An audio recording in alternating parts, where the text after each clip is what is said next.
Hello friends, केम छो?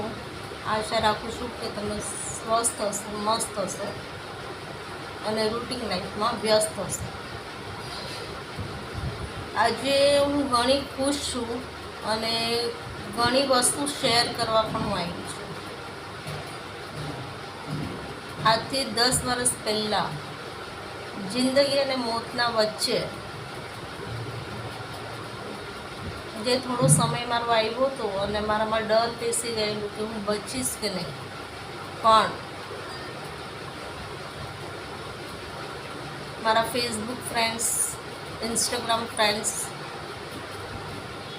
Facebook તો ખાસ, કારણ કે ત્યાંથી મને એટલા સરસ એક ગ્રુપ મળ્યું, એટલા સરસ પર્સન્સ મળ્યા જેને ઓલવેઝ મારી પૈસાથી નહીં પણ એક સહાનુભૂતિથી મને એક મારો વિલ પાવર વધારવામાં, જે લોકો આજ સુધી કોઈ મારા કમેન્ટમાં નથી દેખાણા એવા ઘણા વ્યક્તિ, એ બધાનો સૌથી પહેલાં હું આભાર વ્યક્ત કરીશ કે એ લોકોએ ઘણો મને સપોર્ટ કર્યો.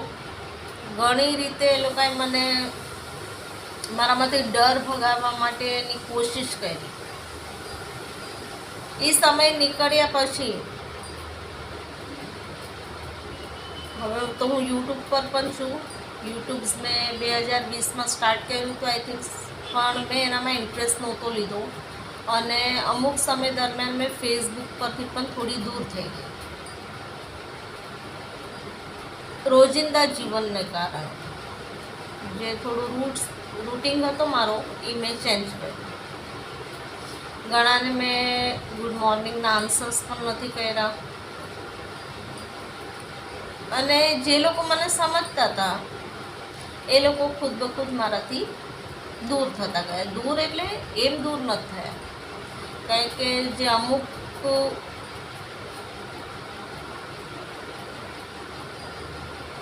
લોકોને એમ હતું કે મારું શું થશે, કેમ થશે, એ લોકો મારા ટચમાં છે, ટચમાં બધા જ છે.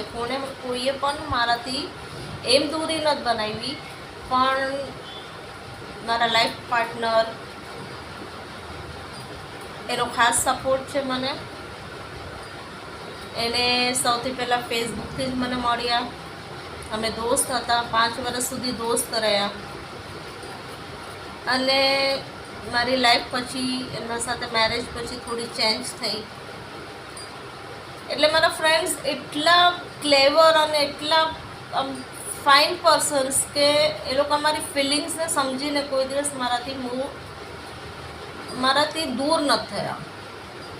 કે એ લોકોએ મને એવી રીતે, એ લોકોને એમ નથી થયું કે હું એ લોકોને હર્ટ કરું છું.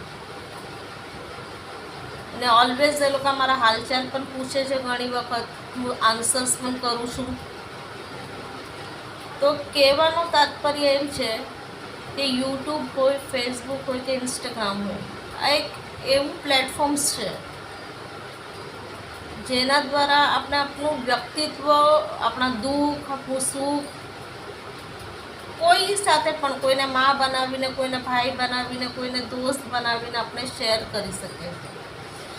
અને આ પ્લેટફોર્મ્સ ઘણા લોકો એમ કહે છે કે ખરાબ પણ છે, પણ મારો એવો કોઈ અનુભવ થયો નથી. મને જે પણ મળ્યા બધા ફાઇન મળ્યા. આજે વિડીયોઝ બનાવવાનો મેઇન તાત્પર્ય એમ હતો કે લાઈફનું 50મું વર્ષ બધાના આશીર્વાદથી, બધાની દુઆથી જેમ તેમ મારું નીકળી ગયું. 10 વર્ષ પહેલાંની હું હવે રશીદા કે રશીદા હવે હું રહી નથી. અને જે લોકોએ મને સપોર્ટ્સ કર્યો એનો તો હું મારા આખરી શ્વાસ સુધી એની હું આભારી રહીશ. ને બીજું શું કહું હું તમને, બસ મને ઘણી ખુશી થાય છે કે ફેસબુક પર જે મારા જૂના જાણીતા લોકો છે એ લોકોને મારું નામ યાદ છે. ક્યાંકથી ને ક્યાંકથી અલગ અલગ રીતે મેં નામ નાખ્યા છે.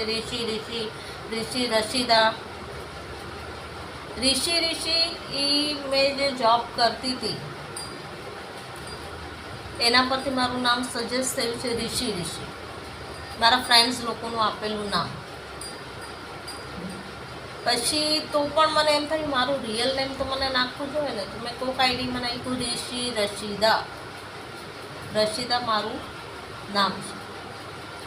પણ બધાના પ્રેમ માટે હું આભારી છું. બધાએ મને બર્થડે વિશ કર્યું એના માટે પણ હું આભારી છું. મારું ઇન્સ્ટાગ્રામ્સના અંદર પણ મને સપોર્ટ કરો, યુટ્યુબ્સ પર પણ મને સપોર્ટ કરો, અને ફેસબુકના મારા ખાસ જેટલા પણ મિત્રગણ છે તે બધાને હું દિલથી થેન્ક યુ કહું છું. અને હંમેશા તમારો સપોર્ટ્સ રહેજો. મેસેન્જર ન મળીએ, કોઈ વાર વાત ન થાય કે કોઈ વાર આપણે મહિલા જ નથી, તેમ છતાં પણ તમારા જે 2 શબ્દ હતા અમૂલ્ય, મારા બુરા વખત પર, મારા ખરાબ સમય પર જે લોકોએ મને આશ્વાસન આપ્યું હતું તે સબની હું આભારી છું. અને આખરી સાથ સુધી એમને આભારી રહીશ. બસ તમે મને એક બેન સમજીને, દોસ્ત સમજીને જે રીતે મને સપોર્ટ કર્યો છે એ રીતે જ સપોર્ટ કરજો. અને આજ માટે પણ હું તમને બધાને થેન્ક યુ સો મચ કહીશ કે તમે ફેસબુક પર આવ્યા. મેં તો ઘણાને બર્થડે વિશ પણ નહોતું કર્યું, તે લોકોએ પણ મને યાદ કરી, તેમના માટે હું ખાસ આભારી છું. Thank you so much friends. હંમેશા સપોર્ટ બનાવજો. હું ઇન્સ્ટાગ્રામ પર તમને ક્યારેક જોવા મળીશ, તો ક્યારેક ફેસબુક પર ને યુટ્યુબ. મેં હજી 6-1 મહિના થયા છે. યુટ્યુબ્સનું મને એટલી જાણકારી નથી, તેમ છતાં પણ હું મારી ટ્રાય બેસ્ટ કરીશ. તમે લોકો મને જોવો છો એ જ મારા માટે બસ છે. તમે મને લાઈક કમેન્ટ નહીં કરો તો પણ ચાલશે. આગળ તમે રીલ્સને વધારી દેશો તો પણ ચાલશે. પણ તમે મને યાદ કરીને એ મારા માટે ઘણું છે. બધાને અલ્લાહ બ્લેસ યુ. હંમેશા ખુશ રહો. અને 8-10 વર્ષથી ફેસબુક પર છો તમારા લોકો જોડે, ભૂલવાની તો કોશિશ જ ન કરજો. Okay, thank you, bye bye.